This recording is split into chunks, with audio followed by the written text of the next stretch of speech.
तो कैसा लगा आप लोगों को खाना? ये हेल्दी है और टेस्टी भी। सर जी तला हुआ भी नहीं है और खाना तो एकदम टेस्टी बना है। तो प्लीज आप सब लोग अपने रिव्यूज इंटरनेट पे लिखिएगा और सबको बता दीजिएगा कि बेक्ड भोजन ही बेस्ट है।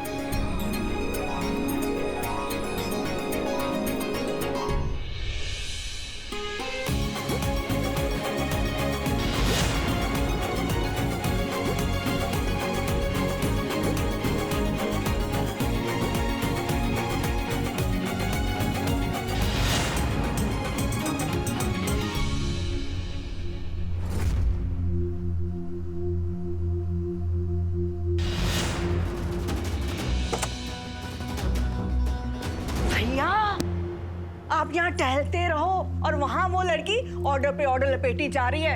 ऐसे ही होता रहा ना तो वो दिन दूर नहीं जब हम दोनों को बोरिया बिस्तर लपेट कर किसी आश्रम में शरण लेनी पड़ेगी। जीवन तो इसका मैं नरक बनाऊंगा, क्योंकि अभी मैंने अपनी चाल खेली कहां है।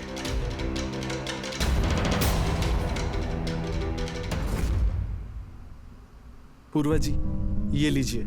दादी को दीजिए। दादी जी वैसे तो हिसाब हफ्ते के हफ्ते होता है, पर आज भाभी का पहला दिन था तो इनकी पहली कमाई। मेरी पूर्वा का मेहनत का फल है तो उसे मिलना चाहिए। जाओ उसको दो। पूर्वा जी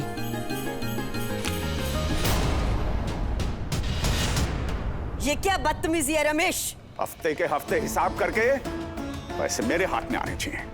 पर डॉक्टर वेदांत ने तो कहा था कि पूर्वा भाभी को। उस गुदड़ी लाल ने जो भी कहा वो मायने नहीं रखता। घर और वो अस्पताल दोनों मेरे हैं। यहाँ से जो भी कमाई होगी उन पे मेरा हक होगा और किसी का नहीं। रमेश इधर 1000 बार तुझे मैंने समझाया ना कि वेदांत की लोगों के सामने इज्जत है, लोग उसे पूछते हैं और तू उन्हीं लोगों के सामने। छोड़ो अम्मा। और तू मुबारक देख के जाएगा क्या? जाओ और अगले हफ्ते फिर आना। जाओ। विजय तुम बेटा जाओ, हम बाद में बात करें। आज के बाद अगर तूने इस तरह वेदांत की इंसल्ट करने की कोशिश की तो मुझसे बुरा कोई नहीं होगा रमेश।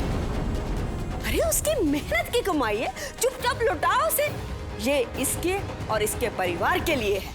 ये लड़की मेरे घर में रहती है, उसने इस घर का सामान इस्तेमाल करके अपने धंधे की शुरुआत की है। तो उससे जो पैसे आएंगे वो किसके हुए? मेरे। रमेश अपनी भाषा सुधार।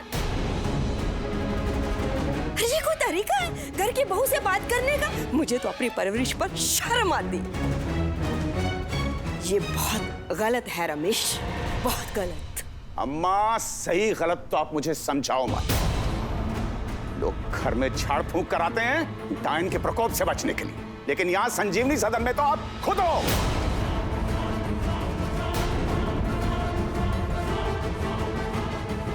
ये आपके बुरे कर्मों का फल है जो त्रिपाठी परिवार भुगत रहा है। आपके लिए अपने सगे कुछ नहीं है, 24 घंटे वो कचरे से उठाया गुदड़ी लाल ही सब कुछ है। मुझे समझाने की बजाय अभी भी वक्त है अम्मा। अपने कर्म सुधारो वरना नर्क में भी जगह नहीं मिलेगी।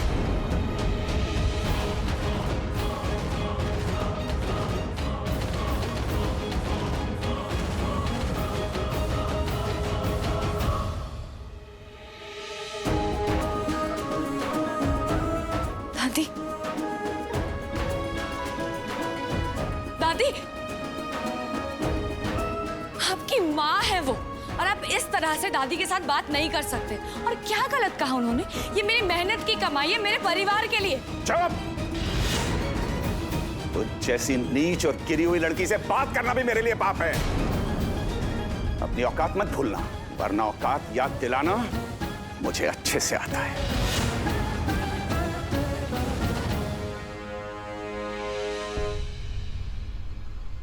अरे अरे अरे अरे क्या हुआ मेरे बेबी को? मेरा बेबी रो रहा है। रो और अच्छे से रो और रोने की आदत डालें, क्योंकि ऐसे रोते रोते एक दिन मैं तुझे इस घर से दफा कर दूंगी। और अगर तू ना गई ना तेरा तो मैं वो हाल करूंगी कि ये आंसू तक सूख जाएंगे। और मेरी ये बात अच्छी तरह से अपने पल्ले बांध ले।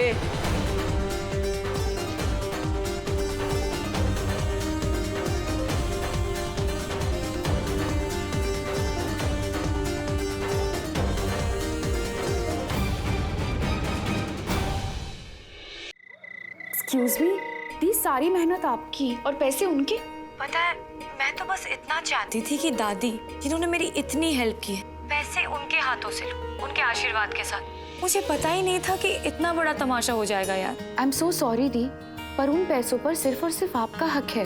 आप अभी जाके उनसे पैसे लीजिए। क्या फायदा यार, उनके हिसाब से तो लड़की की कमाई पर सिर्फ और सिर्फ ससुराल वालों का हक है, ना लड़की का और ना ही उसकी फैमिली का। ये क्या बात हुई थी? उनकी सोच इतनी छोटी है और ये सब बकवास। चुप कर। 4 किताबें पढ़ के आजकल की लड़कियां कुछ ज्यादा ही बोलने लगी है। वो उस घर की बहू है, समझ में आया? और उसके पैसे पे उनका ही हक है। नानी, वो 4 किताबें आपने ही ला कर दी थी ना, ताकि हम पढ़ लिख कर अपने पैरों पर खड़े हो, मजबूत बने। इसलिए नहीं कि किसी और के सामने हम हाथ फैलाएं। और आज कोई हमारे ही मेहनत के पैसों पर। नानी, हम कमजोर नहीं हैं क्योंकि आपने कभी हमें कमजोर पड़ने ही नहीं दिया। और आज जिस समय में हम जी रहे हैं ना, कमाई पर किसका हक है, चाहे वो लड़का हो या लड़की, वो खुद तय करते हैं। बिल्कुल सही कहा आपने दी। आपको क्या लगता है कि रमेश अंकल आपको पैसे लौटाएंगे? वेदांत का साथ है, इसलिए मुझे पैसों के लिए इतनी चिंता नहीं है। पर सबसे ज्यादा दुख तो मुझे इस बात का है कि जिस तरह से वेदांत के बाबूजी ने दादी से बात की, वो बिल्कुल सही नहीं था। क्या कहा उर्मी से?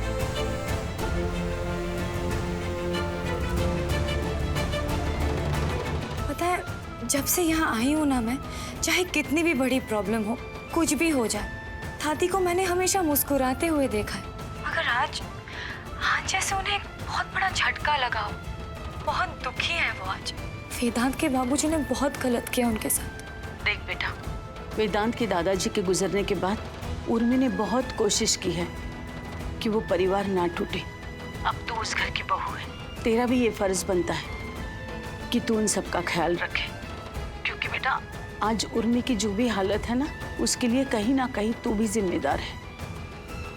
बस भगवान मेरी उर्मी को हिम्मत दे। खुद तो चले गए, बीच में साथ छोड़कर मेरा, और मुझे दे गए परिवार की जिम्मेदारियां। इस परिवार को जोड़ने में फेल हो गई मैं। जिस घर में माँ का आदर नहीं है ना, उस घर में ना तो सरस्वती का वास होता है, ना ही लक्ष्मी का। लेकिन आप वेदांत को मेरी जिंदगी में लाए, इसलिए मैं आपसे नाराज भी नहीं हो सकती। कोई मेरा साथ दे या ना दे, लेकिन वेदांत मेरा साथ जरूर देगा। मुझे पूरा विश्वास है कि वेदांत इस परिवार को बिखरने नहीं देगा।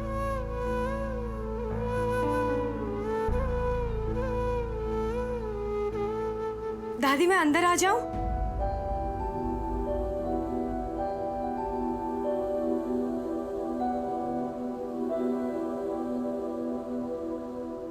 एक बार कहीं तो मैंने एक डायलॉग सुना था कि एक प्लेट में खाना खाने से ना सिर्फ प्यार बढ़ता है बल्कि रिश्ते भी गहरे हो जाते हैं। तो क्यों ना आज हम दोनों एक ही प्लेट में खाना खाएं? कैसा लगा आइडिया? तुम खा लो, मेरा मन नहीं है। मन का क्या है दादी, वो तो कभी भी बदल जाएगा। देखिए ना, सब आप ही की पसंद का तो बना है। नहीं खाना, ले जा।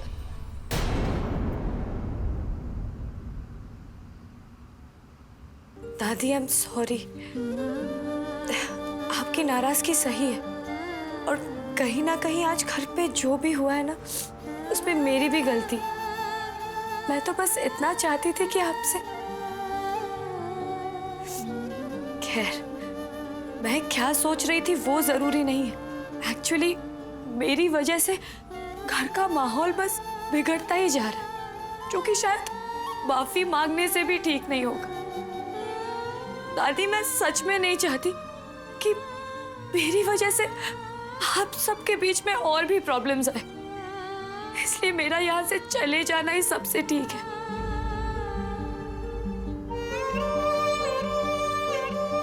अगर मैं यहाँ से चली जाऊं ना, तो शायद सबका गुस्सा आपसे और वेदांत से कुछ हद तक कम हो जाए। इसलिए आप प्लीज वेदांत से कहिए कि मुझे यहाँ से जाने दे।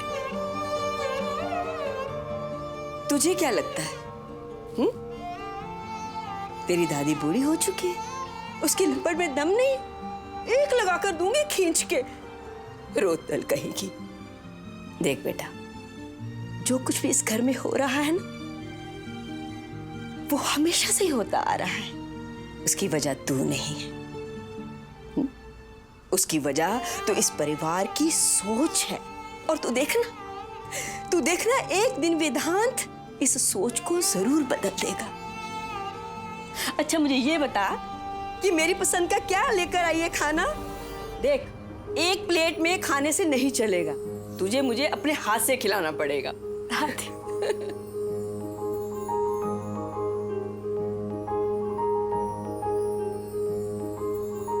चल हम दोनों खाना खाते। मुंह में तो पानी आ रहा है। बहुत ही टेस्टी खाना लग रहा है मुझे तो, मेरी पसंद का। तू मुझे खिला, मैं तुझे खिलाती हूँ।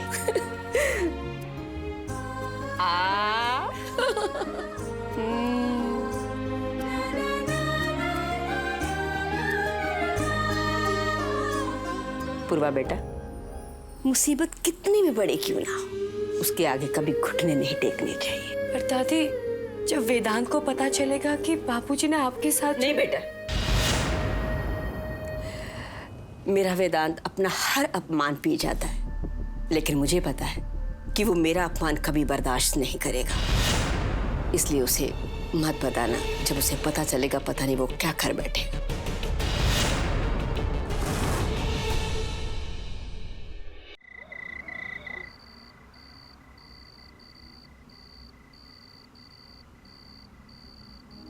जी, मैं ये कह रही थी कि आज आपने अम्मा को कुछ ज्यादा ही कड़वा बोल दिया। घर में कहा सुनी होती रहती है, पर आज कुछ ज्यादा ही हो गया। मैं ये कह रही थी कि अगर आप अम्मा से माफी मांग लेते तो।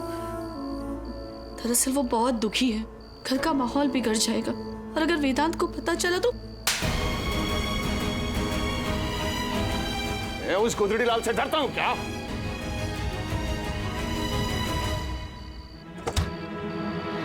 वेदांत को आज जो घर में हुआ, उस बात का पता नहीं चलना चाहिए।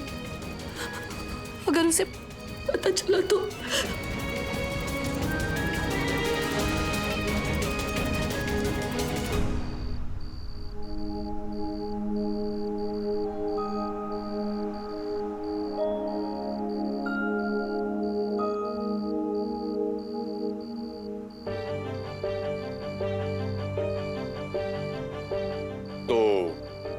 कहां से तारीफ शुरू की जाए आपकी मोहतरमा? क्योंकि जितनी तारीफ सुबह से आपके खाने के बारे में मैं सुनता आ रहा हूं ना, उसके सामने ये फूल भी फीके पड़ जाएंगे। थैंक्स। लीजिए, आपका थैंक्स भी फीका पड़ गया। इतना ठंडा thanks. I am sorry madam, लेकिन इसे मैं डिपॉजिट नहीं कर पाऊंगा। ये तो सुन के ही ऐसा लग रहा है जैसे बाउंस हो जाएगा। उसके बाद मुझे आप पे केस करना पड़ेगा। वैसे घर का ये माहौल मैंने एक्सपेक्ट नहीं किया था। मतलब? अरे मतलब ये है कि मुझे लगा तुम्हारी तरफ से कोई पार्टी वार्टी की प्लानिंग होगी। इतनी अच्छी स्टार्ट हुई है बिजनेस की। रिव्यूज पढ़े कि नहीं तुमने? हाँ पढ़े ना, सबको पसंद आया खाना, बस और ऑर्डर्स मिलते रहे। पूर्वा, सब ठीक है ना? क्या कहा बाबूजी ने?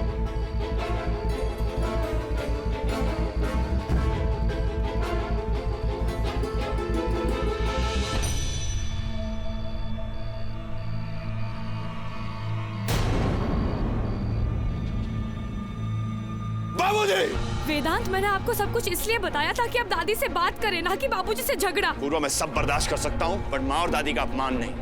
बाबूजी! बाबूजी!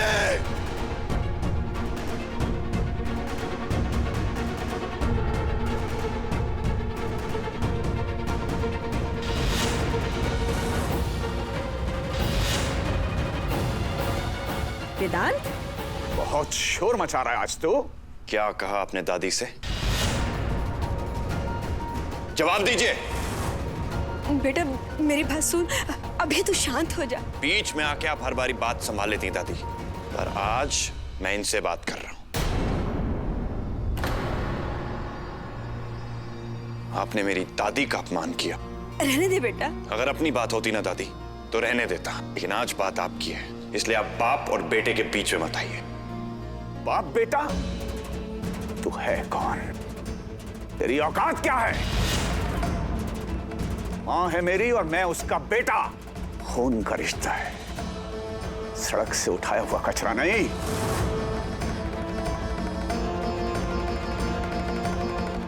जो चाहूंगा कहूंगा अपनी अम्मा से। तू कौन होता है हमारे रिश्ते के बीच में आने वाला? जब बच्चा पैदा होता है ना बाबूजी, उसे रिश्ते पता नहीं होते, क्योंकि रिश्ते किसी के माथे पे नहीं लिखे होते हैं। जिसे कहा माँ उसे मान लिया, जिसे कहा बाप उसे मान लिया। फिर उसी शब्द की अहमियत समझ के बड़ा होता है एक बच्चा, और उसी शब्द बाबूजी की मैंने इज्जत की। बचपन से आपकी डांट, आपकी मार को बिना किसी शिकायत के सहता रहा मैं। लेकिन आज आपने मेरी दादी ही नहीं बल्कि मां शब्द का भी अपमान किया है। आप दादी से पैर छू के माफी मांगेंगे और तब तक झुके रहेंगे जब तक वो आपको माफ नहीं कर देती।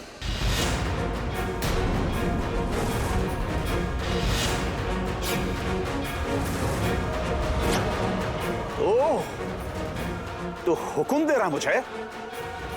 जिस घर में खड़ा होके तो इतना जोर से चिल्ला रहा है ना, उस घर के टुकड़ों पे पला है तू सालों साल। गंदी नाली के कीड़े से बात करना भी मेरे लिए। रमेश!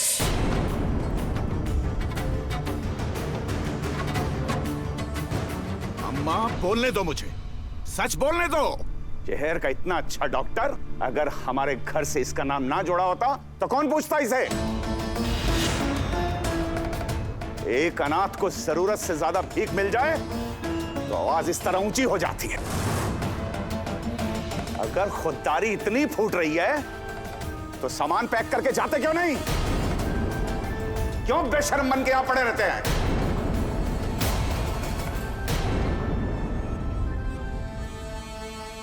जिंदगी में आपकी हर बात मानिए बाबूजी, और ये बात भी खुशी से मान लेता अगर दादाजी से वचन ना लिया होता इस परिवार को एकजुट रखने का। बेवकूफ किसी और को बनाना, मुझे अच्छे से पता है तेरी औकात।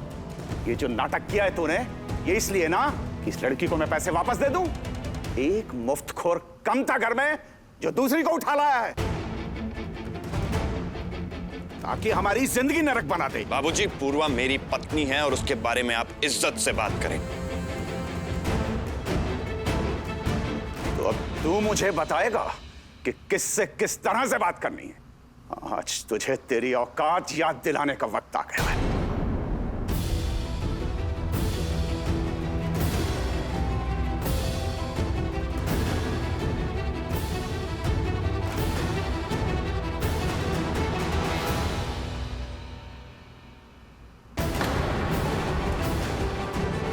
सुनिए रमेश, बहुत हो गया रमेश तमाशा, रख छड़ी वापस।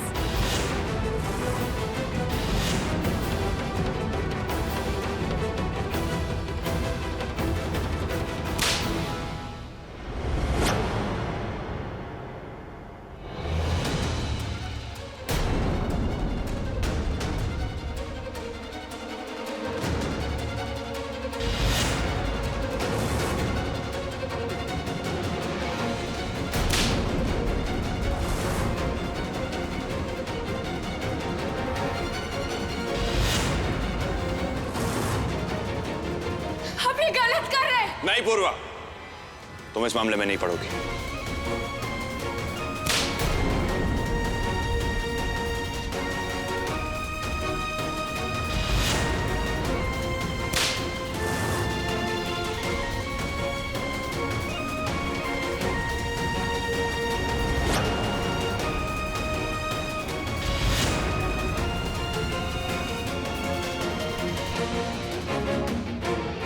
कर लिया जो आप करना चाहते थे। वो तो अच्छा हुआ कि आप मेरे बाबूजी हैं, नहीं तो किसी और ने मेरी दादी के साथ ऐसी बदतमीजी की होती ना तो मेरा हाथ उठ जाता।